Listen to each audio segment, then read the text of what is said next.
My name is Luke. I've been traveling on the road of life for a long, long time, across these endless landscapes with countless cities and villages. I was thinking of home each mile along the way, and I would tell myself this road I am traveling on will bring me back home one day. Of course, I was lying to myself. One day this stranger offered me a ride. I was bruised and in a terrible state. He didn't ask any questions and I didn't offer any explanations. We travelled along the road in silence. I can't remember how we started talking, but somewhere along the road the old man asked me, "Son, do you know where this road is leading you?" Without thinking, I answered, "Home. I'm going to my father's house." I told him about my father, the king, and how I ran away when I was but a foolish young boy. He nodded. We heard about that. He told me how heartbroken the king had been. Guilt had been my companion for many years. I knew I was guilty. A thief, a liar, running from the law, drowning my guilt and sinking even deeper. I was glad the old man couldn't read my mind. I was sure he despised me. "Are you sure he'll take you back?" I couldn't say for sure. I hope I guessed. "Why would he take you back?" He asked the question I feared. I ran countless reasons through my mind. I changed, I studied, I've got something to show for all these years. I made my mark in life. And yet I knew I was still going to stand there empty-handed. One rotten egg is all it takes to spoil the whole omelette. And I had my fair share of rotten deeds, beginning with closing my heart and running away through all the wild and empty years that followed. He kept silent for what seemed forever before he continued. "So you know you don't deserve to be taken back? You cannot earn it? No. Then you have a problem, young man." He was stating the obvious. I was bankrupt in every way. More than anyone else, I knew the king to be a very fair man. He could never let the guilty go unpunished, even if it was his very own son, even if it broke his heart. I recalled how once a thief was put to trial. He stole an old lady's purse. Of course, he tried to justify himself. He had nothing to eat, he would give it all back. He wanted to help the poor, he would change. But my father, righteous as he was, punished the man justly. I knew I couldn't expect anything less. I almost wanted to get off and turn back, but somehow I knew there was nowhere else to go.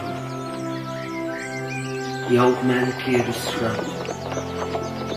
I heard a sob in his voice as he told me the unbelievable event that took place in the kingdom. Everybody talked about it. I'm surprised you haven't heard, he said. Well, I was very far away. You were offered a gift, son. He told me how my brother took the punishment I deserved, how he was tried and punished. I couldn't believe my ears. I was shocked, and yet a warm sense of joy filled me. I experienced something I've never known before. Mercy. I was offered that which I could never earn. Being saved from what I deserved. I felt love. My heart almost burst from the sensation after all these long, lonely years. I wanted to weep, cry, laugh. I protested. I can never allow that. It's more than I deserve. My last sense of pride was stripped away when he simply stated, "You seem to have run out of options, son. Either you receive the gift or you turn it down. It is really that simple. You can never pay for a gift. It is free. Forgiveness is free, unearnable, undeserved. That's why it's a gift." The rest of the way, I was running his words over and over through my mind. I was rehearsing lines that would evaporate immediately. I was thinking about the gift. I was thinking about love. The old man kept silent the rest of the way, giving me space to make up my mind. We traveled all through the night. Just as the sun broke the darkness across the dark horizon to announce the brand new day, we entered the kingdom that I lost so many winters ago. As the bright sunlight fell on my face and I was bracing myself to receive the gracious gift offered to me so unconditionally, the old man calmed the horse. As the cart came to a standstill, he turned to me. "Welcome home, son." "Is that you, Papa?"